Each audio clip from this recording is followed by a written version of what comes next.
Hello friends, कैसे हैं आप सब। स्वागत है आपका यूपीएससी एट होम प्रविशा के यूट्यूब प्लेटफॉर्म पे। हम जो यूपीएससी और यूपीपीसीएस की मेंस की आंसर राइटिंग कर रहे थे, जिसमें हमारा टारगेट था डेली 5 क्वेश्चन की आंसर राइटिंग करने का। उस सीरीज़ को हमने इस टाइम पे ब्रेक दिया है क्योंकि आपका यूपीपीसीएस का प्रीलिम्स का एग्ज़ाम आने वाला है। अभी हम क्या कर रहे हैं, पूरा प्रीलिम्स पे फोकस्ड होकर 20,000 क्वेश्चन के माध्यम से पूरा सिलेबस कंप्लीट कर रहे हैं, जिसमें हमने एनवायरनमेंट कंप्लीट कर लिया है, आपका एंशिएंट हिस्ट्री भी कंप्लीट हो गया है, इंडियन ज्योग्राफी कंप्लीट हो गया है, उसके साथ साथ आपका बायो कंप्लीट हो गया है।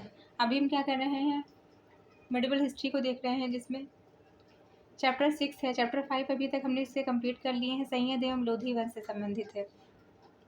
इसका क्वेश्चन क्या है, निम्नलिखित सल्तनत शासकों में से कौन अफगान मूल के थे। तो कौन, लोधी जो थे वो अफगान मूल के थे। दिल्ली सल्तनत में लोधी वंश के शासक अफगान मूल के थे। लोधी वंश की स्थापना बहलोल लोधी ने 1451 में किया था, जब अलाउद्दीन आलम शाह ने स्वेच्छापूर्वक दिल्ली का शासन त्याग दिया। तत्पश्चात बहलोल लोधी गाजी के नाम से दिल्ली के सिंहासन पर बैठा। आपसे पूछा जाए कि गाजी के नाम से कौन दिल्ली के सिंहासन पर बैठा, बहलोल लोधी। और प्रथम अफगान साम्राज्य की नींव डाली। बहलोल लोधी ने ही घोषित किया था कि राजस्व ही बंधुत्व है तथा बंधुत्व ही राजस्व है। इस वंश का शासनकाल 1451 से 1526 तक रहा, अर्थात 75 वर्ष तक रहा। इन 75 वर्षीय शासनकाल में 3 शासकों ने शासन किया। बहलोल लोधी 1451 से 1489, सिकंदर लोधी 1489 से 1517, इब्राहिम लोधी 1517 से 1526। अंतिम शासक इब्राहिम लोधी को मुगल शासक बाबर ने 1526 में पानीपत के प्रथम युद्ध में पराजित कर दिया। नेक्स्ट क्वेश्चन हम देखेंगे, निम्नलिखित सुल्तानों में से किसकी मुद्रा अखबार के समय तक विनिमय का माध्यम रही है। कौन, बहलोल लोधी। बहलोल लोधी ने दिल्ली में लोधी राजवंश की स्थापना की। वह अफगानों की एक गिलजई कबीले की शाखा कुटुंब से संबंधित था। बहलोल लोधी ने सुल्तान मोहम्मद शाह को प्रसन्न करके अमीर का पद प्राप्त किया था। बहलोल एक कट्टर सैनिक और योग्य सेनापति था। उसने 114 टंके के मूल्य के बराबर बहलोली नामक चांदी का सिक्का चलाया, जो अकबर के समय तक उत्तर भारत में विनिमय का मुख्य साधन बना। नेक्स्ट क्वेश्चन हम देखेंगे, जो कि मोस्ट इम्पॉर्टेंट है, बहुत बार ये क्वेश्चन पूछा गया है। निम्नलिखित में से किसने गुलरुखी उपनाम से अपनी कविताओं की रचना की है। तो किसने की है, सिकंदर लोधी ने। निम्नलिखित में से किसने गुलरुखी उपनाम से अपनी कविताओं की रचना की है, सिकंदर लोधी ने। सिकंदर लोधी 17 जुलाई 1489 को दिल्ली के सिंहासन पर बैठा। वह लोधी वंश का महानतम शासक था। 1504 में उसने राजस्थान के शासकों का नियंत्रण के ध्येय से यमुना नदी के किनारे आगरा नामक नवीन नगर बसाया, इसे अपनी राजधानी बनाया। नाप का पैमाना गज ए सिकंदरी उसी के समय आरंभ किया गया। वह एक उदार, न्यायप्रिय व परिश्रमी शासक था। उसने निर्धनों के लिए मुफ्त भोजन की व्यवस्था की। उसने खाद्यान्न पर से जकात नामक कर हटा दिया था। उसके आदेश से एक आयुर्वेदिक ग्रंथ फारसी में अनुवाद किया गया, जिसका नाम फरहगे सिकंदरी रखा गया। सिकंदर लोधी के समय गान विद्या श्रेष्ठ ग्रंथ लज्जत ए सिकंदरी की रचना हुई। सिकंदर लोधी शहनाई सुनने का बहुत शौकीन था। वह गुलरुखी उपनाम से फारसी में कविताएं लिखता था। उसने शिक्षा में सुधार करने के लिए अरब, फारस, मध्य एशिया के विद्वानों को आमंत्रित किया था। सिकंदर लोधी ने अपने पिता बहलोल लोधी के राजत्व सिद्धांत को पलटते हुए तुर्की तथा हिंदू राजत्व सिद्धांत को अपनाया। नेक्स्ट हम देखेंगे, जिसके शासन में गुरु नानक देव ने सिख धर्म की स्थापना की थी, वह कौन था, सिकंदर लोधी था। गुरु नानक भक्ति आंदोलन के 1469 से 1538 में एक श्रेष्ठ संत थे। उनका जन्म 15 अप्रैल 1469 में पंजाब के गुजरांवाला जिले के तलवंडी ननकाना नामक गांव में हुआ था। 18 वर्ष की आयु में इनका विवाह हुआ। इनके दो पुत्र भी थे। नानक ने सिकंदर लोधी के शासनकाल में सिख धर्म की स्थापना की। नेक्स्ट हम देखेंगे निम्नलिखित में से कौन दिल्ली का प्रथम सुल्तान था जो युद्ध में लड़ता हुआ मारा गया? कौन? इब्राहिम लोधी। 21 अप्रैल 1526 को पानीपत के मैदान में इब्राहिम लोधी बाबर के मध्य युद्ध हुआ, जिसमें इब्राहिम लोधी की पराजय हुई। इस प्रकार युद्ध में मृत्यु को प्राप्त करने वाला यह दिल्ली का प्रथम सुल्तान था। नेक्स्ट चैप्टर क्या है? चैप्टर 7 सल्तनत कालीन स्थापत्य एवं कला। पहला जो क्वेश्चन है, कुतुब मीनार का निर्माण निम्नलिखित में से किसने करवाया था? तो ये जो है कुतुबुद्दीन ऐबक, इल्तुतमिश और फिरोज शाह तुगलक, उपयुक्त सभी ने करवाया था। किसने कराया था? कुतुबुद्दीन ऐबक ने कराया था, इल्तुतमिश ने कराया था और फिरोज शाह तुगलक सभी ने करवाया था। इल्तुतमिश को हम किस रूप में जानते थे? गुलामों के गुलाम के रूप में। कुतुब मीनार का निर्माण कुतुबुद्दीन ऐबक, इल्तुतमिश एवं फिरोज शाह तुगलक ने करवाया था। यह दिल्ली में स्थित ईंटों से निर्मित तत्कालिक समय में विश्व की सबसे ऊंची मीनार थी। इसको यूनेस्को द्वारा विश्व धरोहर स्थल के रूप में स्वीकार किया गया। इसका निर्माण 1193 ईस्वी में प्रारंभ किया गया। नेक्स्ट क्या है? नगीना मस्जिद स्थित है किले में आगरा के।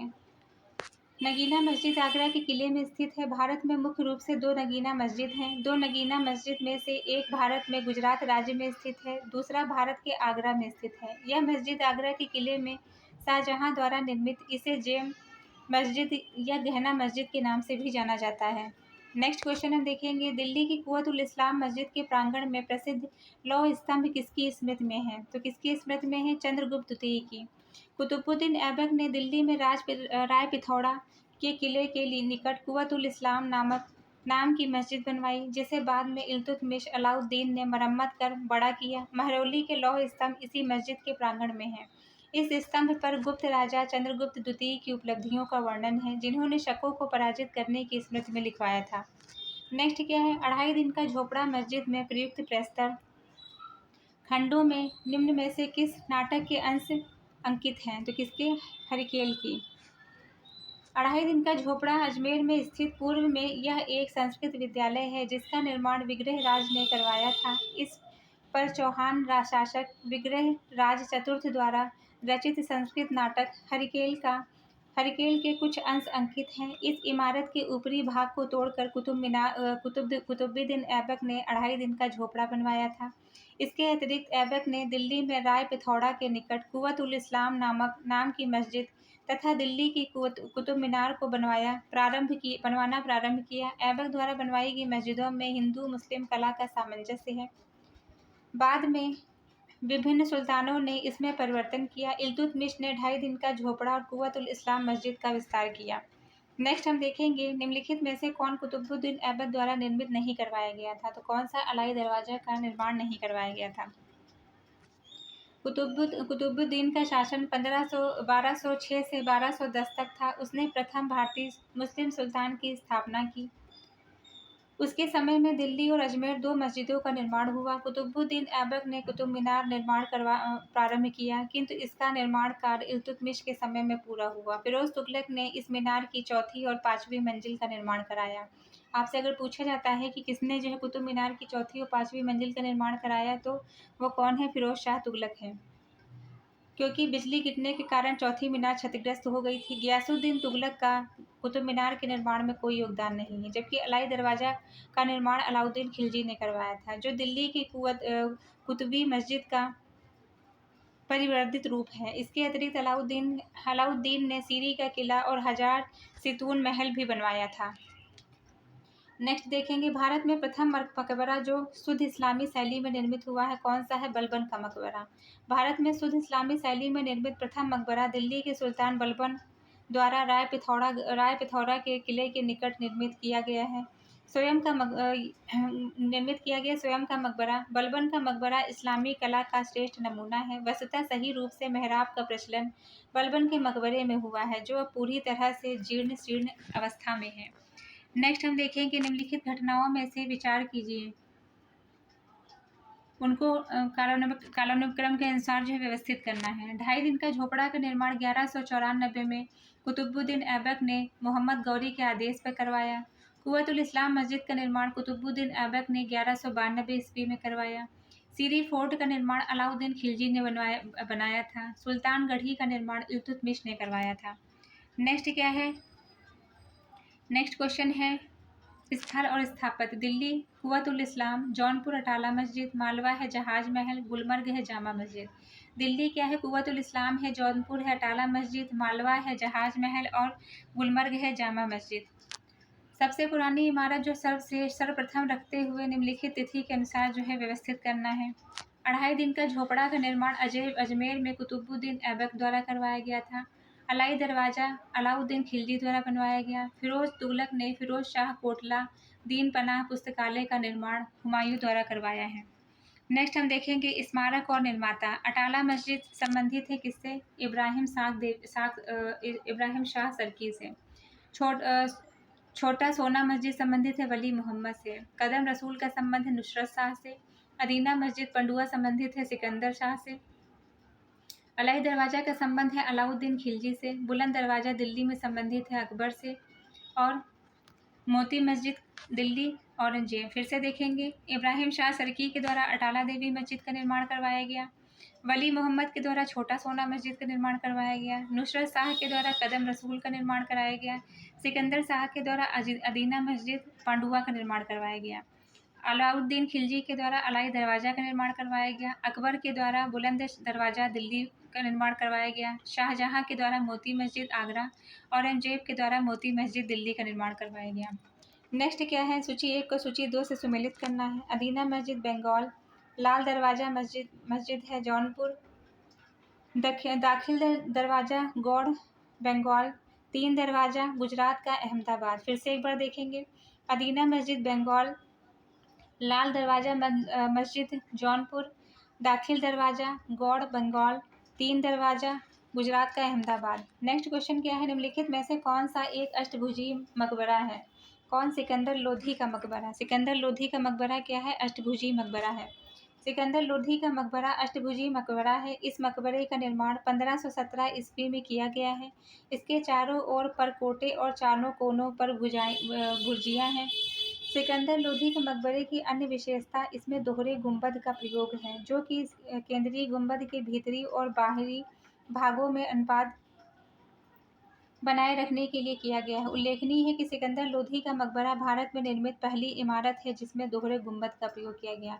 आपसे पूछा जाता है कि दोहरे गुंबद का प्रयोग किसमें किया गया? तो सिकंदर लोधी के मकबरे में किया गया है। नेक्स्ट है भारतीय वास्तुकला में सुखी का प्रारंभ हुआ है सल्तनत के सुल्तानों के द्वारा। भारतीय वास्तुकला में सुर्खी मतलब दीवार जोड़ने के लिए सुर्खी का प्रयोग किस लिए किया गया है? दीवार जो है जोड़ने के लिए प्रयोग किया गया है। सर्वप्रथम दिल्ली सल्तनत के सुल्तानों द्वारा भवनों का निर्माण किया गया है। नेक्स्ट हम देखेंगे शासक और भवन है ऐबक, 2.5 दिन का झोपड़ा, इल्तुतमिश, सुल्तानगढ़ी, बलबन, किलोखरी, अलाउद्दीन खिलजी है सीरी दुर्ग। फिर से देखेंगे ऐबक है 2.5 दिन का झोपड़ा, इल्तुतमिश है सुल्तानगढ़ी, बलबन है किलोखोरी और अलाउद्दीन खिलजी है सीरी दुर्ग। नेक्स्ट क्या है? भवन और निर्माण करता है। सुल्तानगढ़ी संबंधित है इल्तुतमिश से। लाल महल का संबंध है, लाल महल जो है निर्माण करता कौन है? लाल महल बलबन से संबंधित है। सुल्तानगढ़ी निर्माता है इल्तुतमिश, लाल महल बलबन है और जमात खाना मस्जिद अलाउद्दीन खिलजी। 2.5 दिन का झोपड़ा है कुतुबुद्दीन ऐबक। जमात खाना मस्जिद का निर्माण 14वीं शताब्दी के अलाउद्दीन खिलजी के पुत्र खिज्र खां द्वारा करवाया गया था। इसे खिलजी मस्जिद के नाम से भी जाना जाता है। नेक्स्ट क्वेश्चन हम देखेंगे। नेक्स्ट क्वेश्चन क्या है? नेक्स्ट जो है चैप्टर क्या है? सल्तनत कालीन साहित्य एवं साहित्यकार। पहला जो क्वेश्चन है गिजाली किसके काल के विख्यात रचनाकार थे? तो किसके काल के थे? या अकबर के काल के थे। मुल्ला गिजाली मुगल बादशाह अकबर के दरबार का राजकवि था। गिजाली अकबर कालीन पद्यकारों में सबसे विख्यात था।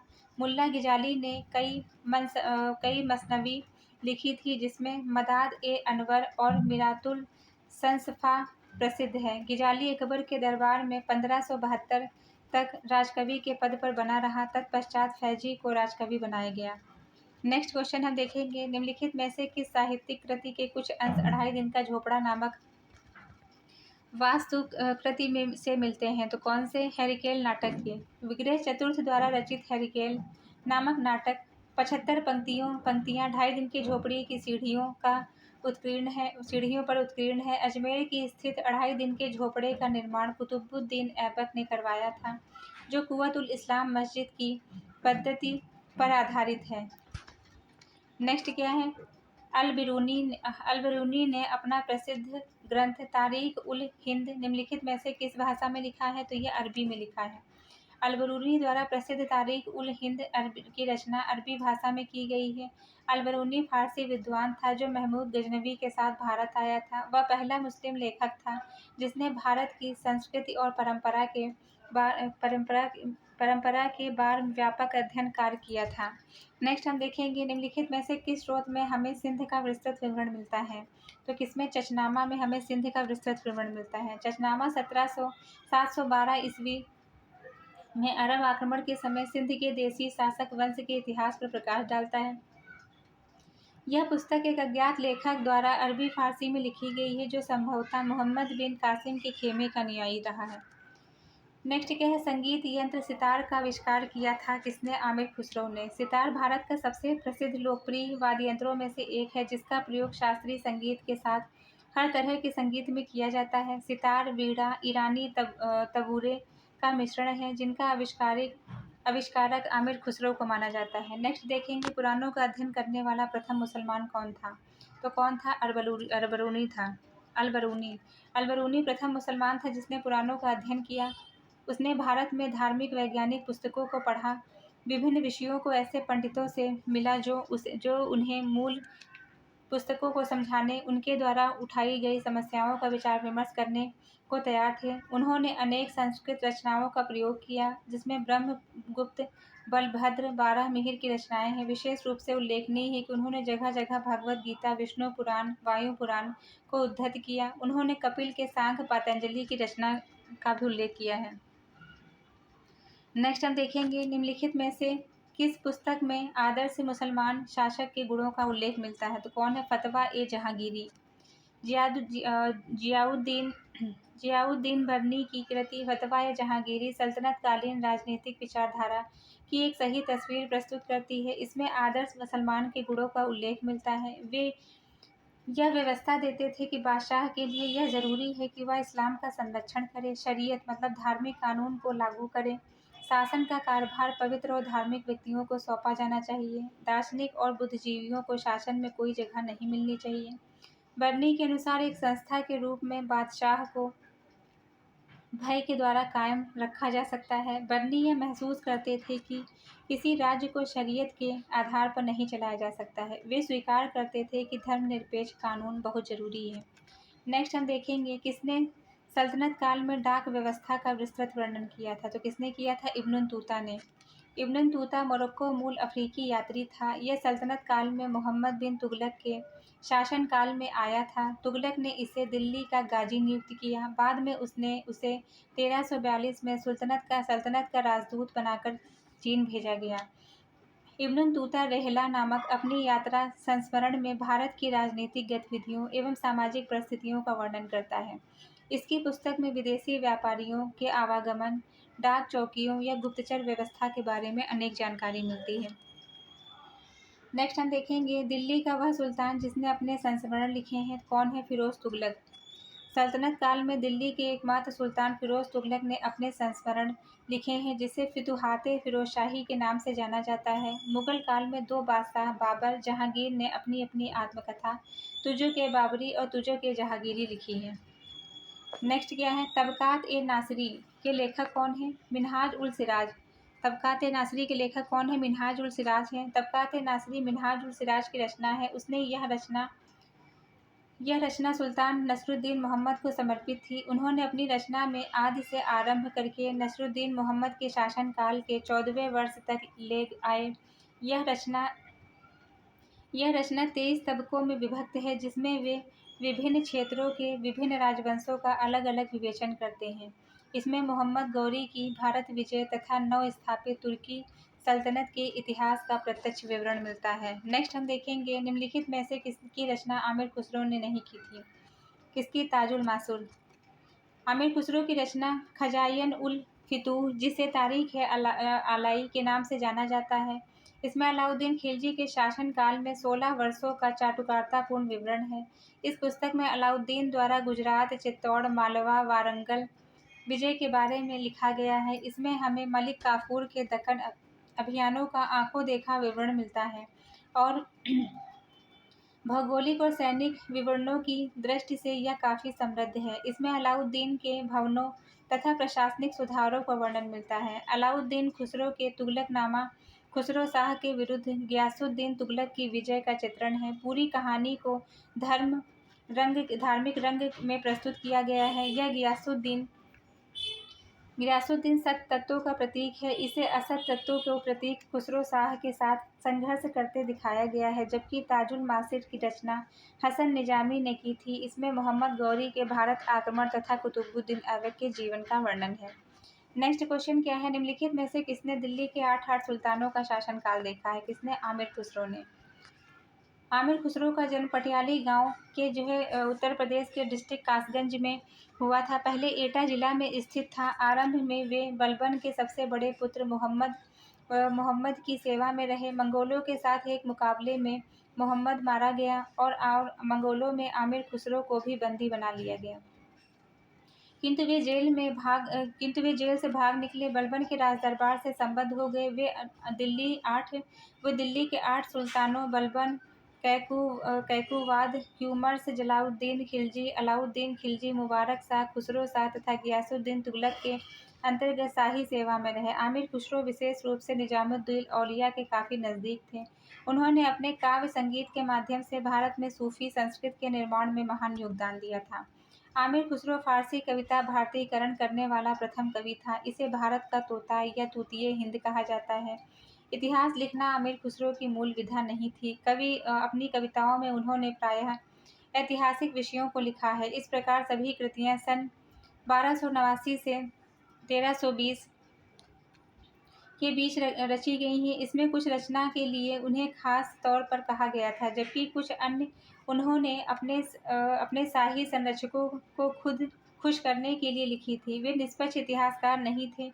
यहाँ तक कि वे अपने मसनबी के लिए उन्होंने जिन विषयों को प्रयोग किया था, वे स्वयं उसके चुने हुए नहीं थे। उन्हें यह बताया गया था कि वे किस विषय पर लिखें। फिर भी कवि होने के नाते वे ऐसे विषय एवं विवरणों का उल्लेख कर सकते थे जिनके बारे में नियमित इतिहासकारों ने कुछ नहीं लिखा है। वे अपने समय के सांस्कृतिक सामाजिक जीवन के बारे में जो अंतर्दृष्टि देते थे, अत्यंत विरल थे। भारतीय गायन में कव्वाली सितार को इन्हीं की देन माना जाता है। इनकी कविता में भारतीय पर्यावरण की स्पष्ट झलक मिलती है। उन्होंने खड़ी बोली के विकास में भी महत्वपूर्ण योगदान दिया है। उनको खड़ी बोली का जनक कहा जाता है। नेक्स्ट क्वेश्चन है, आमिर खुसरो ने अपनी प्रसिद्ध मसनवी आशिका किसके शासनकाल में लिखी थी? अलाउद्दीन खिलजी के शासनकाल में। खुसरो की मसनवी आशिका में देवल देवी, जो बघेला कर्ण की पुत्री थी, अलाउद्दीन के पुत्र खिज्र खां के रूमानी प्रेम में वर्णन किया गया है। आमिर खुसरो ने आशिका खिज्र खां के आदेश पर अलाउद्दीन खिलजी के शासनकाल में लिखा था। निम्नलिखित में से कौन सा युग्म सही सुमेलित है? तो कौन सा? आमिर खुसरो तुगलकनामा आमिर खुसरो की कृति है। यह खुसरो की अंतिम मसनवी है। इसमें खुसरो शाह के विरुद्ध गियासुद्दीन तुगलक की विजय का उल्लेख मिलता है। पूरी कहानी को धार्मिक रंग में प्रस्तुत किया गया है। नूर सिपहिर, आसिका, खोजाइन उल फितूह, किरान उल सादेन आदि खुसरो की अन्य रचनाएं हैं। रश्मनामा नामक नाम से महाभारत का अनुवाद अब्दुल कादिर बदायूनी ने किया है, ये भी इम्पोर्टेंट है। और तारीख हिंद अलबरूनी की रचना है। अब तबकात ए नासिरी मिनहाज उल सिराज की रचना है। नेक्स्ट है, सफीनत उल औलिया का लेखक कौन है? तो दारा सिकोह है। नेक्स्ट क्या है, फतवा ए जहांगीरी की रचना किसने की थी? गियासुद्दीन बरनी ने की थी। ये क्वेश्चन आपका मोस्ट इम्पॉर्टेंट है। ये आप इसको चाहें तो स्क्रीनशॉट ले सकते हैं और यहाँ से इसको याद कर सकते हैं कि कौन सी कृति किसकी है। अलबरूनी की तारीख हिंद है। हसन निजामी की है ताजुल मासिर। सैयद मुर्तजा की है योग कालांतर।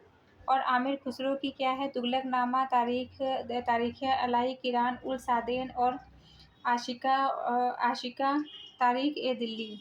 गियासुद्दीन बरनी की क्या है? तारीख फिरोजशाही। फतवा जहांगीरी है। नसरुद्दीन मोहम्मद की है लुबाब उल अलाव, जिया नक्शवी, तूतीनामा, इसामी फितूह उस सलातीन। मिनहाज उल सिराज की है तबकात ए नासिरी। कल्हड़ की रजत तरंगिणी। इब्न तूता की क्या है? रहला है।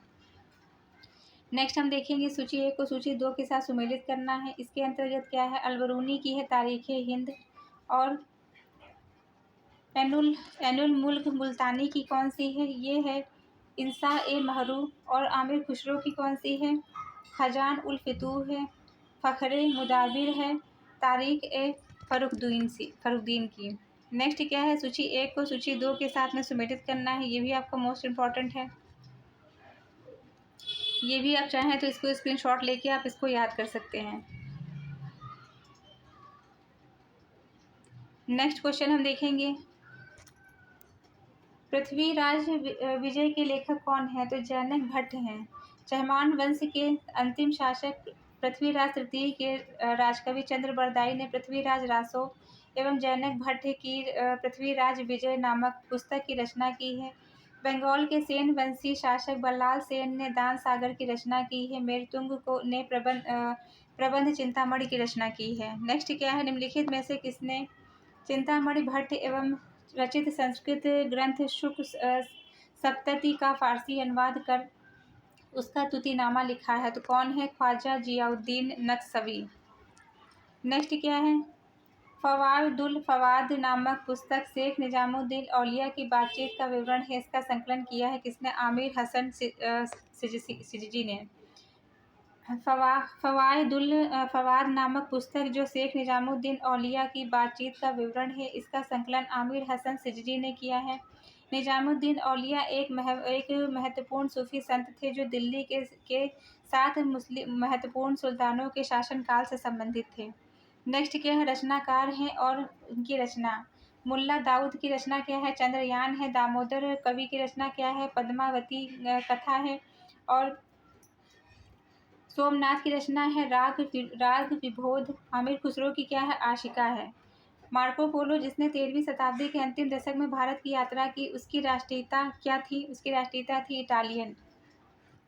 नेक्स्ट क्या है, संस्कृत स्रोतों में तिब ए सिकंदरी का विषय था आयुर्विज्ञान का। संस्कृत स्रोतों में संग्रहित तिब ए सिकंदरी आयुर्विज्ञान की पुस्तक है। सिकंदर लोधी के प्रधानमंत्री मियाँ भुआ ने चिकित्सा शास्त्र विषय पर एक विशाल ग्रंथ की रचना की जिसे मदन उस सिफा या जो है तिब ए सिकंदरी कहते हैं। नेक्स्ट क्या है, निम्नलिखित हिंदी रचनाओं में से कौन सी सबसे पहले लिखी गई है। इंद्रावती के लेखक कौन है, नूर मोहम्मद 1743 में। पद्मावत के लेखक कौन है, मलिक मोहम्मद जायसी 1540 में। मधुमालती के लेखक है मंझन 1545 में। मृगावती के लेखक है कुतुबन 1503 में। नेक्स्ट है, निम्नलिखित में से किसने रामायण का बांग्ला रूपांतरण प्रस्तुत किया है, किसने, कृतिवास ने। बारबक शाह बंगाल का जो है एक महत्वपूर्ण शासक था। इसके शासनकाल में सैनिक और जनता बिल्कुल संतुष्ट रहती थी। उसके दरबार में कृतिवास नामक एक विद्वान रहते थे जिन्होंने रामायण का बांग्ला रूपांतरण किया है। कृतिवास मध्यकालीन बंगाली कवि थे। नेक्स्ट हम देखेंगे, महाभारत का तेलुगु संस्करण किसने किया है, तो नन्नई ने किया है। महाभारत का तेलुगु संस्करण नन्नई ने लिखा है, जबकि अन्य सभी विद्वान संगम काल के कवि और लेखक थे। नेक्स्ट क्या है, भारत के निम्नलिखित में से किस भाषा के विकास का श्रेय आमिर खुसरो को दिया जाता है, खड़ी बोली। भारत में खड़ी बोली के विकास का श्रेय तूतीय हिंद या भारत के तोता कहे जाने वाले फारसी के प्रसिद्ध कवि खुसरो को दिया जाता है। 1253 ईस्वी में उत्तर प्रदेश के पटियाली में हुआ था। ये चिश्ती संत निजामुद्दीन औलिया के शिष्य थे। फितवा उल फितूह, आसिका नूह, सिपिहर और तुगलकनामा इनकी प्रसिद्ध रचनाएं थी। नेक्स्ट हम देखेंगे, दिल्ली सल्तनत द्वारा किस भाषा को संरक्षण दिया गया है, तो किसको, फारसी को। दिल्ली सल्तनत के सुल्तान द्वारा फारसी भाषा को संरक्षण प्रदान किया गया है। फारसी दिल्ली सल्तनत के शासकों की राजभाषा थी। दिल्ली सल्तनत के बाद प्रांतीय राज्यों का उदय हुआ। इन प्रांतों के शासकों ने भी फारसी भाषा के विकास पर जोर दिया है। नेक्स्ट हम देखेंगे, तबकात नासिरी किसकी है, मिनहाज उल सिराज की है। ताजुल मासिर है हसन निजामी की। और तारीख उल हिंद किसकी है, अल बरूनी की है। तुगलकनामा किसकी है, आमिर खुसरो की। फिर से एक बार देखेंगे, तबकात नासिरी है मिनहाज उल सिराज की है और ताज उल मासिर है हसन निजामी की। तारीख उल हिंद है अल बरूनी की। तुगलकनामा है आमिर खुसरो की। फ़ख्र ए मुदाबिर द्वारा युद्ध कला की लिखी गई पुस्तक का नाम क्या है, यह जो है पुस्तक लिखी गई पुस्तक का नाम है अदब अदब उल हर्ब था। यह कुतुबुद्दीन ऐबक का दरबारी कवि था। पुस्तक और उससे संबंधित लेखक हैं दाइल फिरोज शाही है, अजाउद्दीन खलीद खां और मुंसद महरू है, आइन उल मुल्क मुल्तानी, तारीख मुबारक शाही है, याहिया बिन अहमद सरहिंदी और तारीख फिरोज शाही है, सब्स सिराज। नेक्स्ट क्या है, ग्रंथ और उनकी रचना, जो कि आज की सीरीज का लास्ट क्वेश्चन है। किताबुल हिंद की रचना अलबरूनी ने की है। कौन से शासक थे? मोहम्मद गजनबी। पृथ्वीराज रासो की रचना चंद्रप्रदायी ने की है। शासक कौन थे? पृथ्वीराज चौहान। तबकात नासिरी, मिनहाजुल सिराज, गुलाम वंश से संबंधित बलबन, फतवा जहांगीरी, जियासुद्दीन बरनी, मोहम्मद बिन तुगलक और फिरोज तुगलक। तो ये आपका जो है यहीं पे आज की क्लास कंप्लीट होती है। आप लोगों को हमारी ये जो सीरीज़ चल रही है प्रीलिम्स की कैसी लग रही है हमारे कमेंट सेक्शन में ज़रूर बताइए। हमारे डेली का जो है 2 घंटे का हमारा कंटेंट रहता है, जिसमें 30-30 मिनट की 4 वीडियो रहती हैं। आप चारों को देखेंगे तभी आपको इस सीरीज़ का बेनिफिट मिलेगा, क्योंकि 20,000 क्वेश्चन जो है चारों सीरीज़ को कंप्लीट करने से ही कंप्लीट होंगे। और जो भी सीरीज़ को पहली बार देख रहे हैं, हमारी प्लेलिस्ट में जाके 20,000 क्वेश्चन वाली सारी आप उसको कंप्लीट कर सकते हैं, जिसमें हमने इंडियन ज्योग्राफी कंप्लीट करवा दिया है, बायो कंप्लीट हो गया है, इन्वायरमेंट हो गया है और आपका एंशिएंट हिस्ट्री कंप्लीट हो गया है। तो उसको आप एक-एक करके पूरा कंप्लीट कर सकते हैं। तो ऐसे ही पढ़ते रहिए, लाइफ में आगे बढ़ते रहिए। यूपीएससी एट होम प्रविशा के साथ प्रीलिम्स मेंस प्रैक्टिस करते रहिए। Thank you.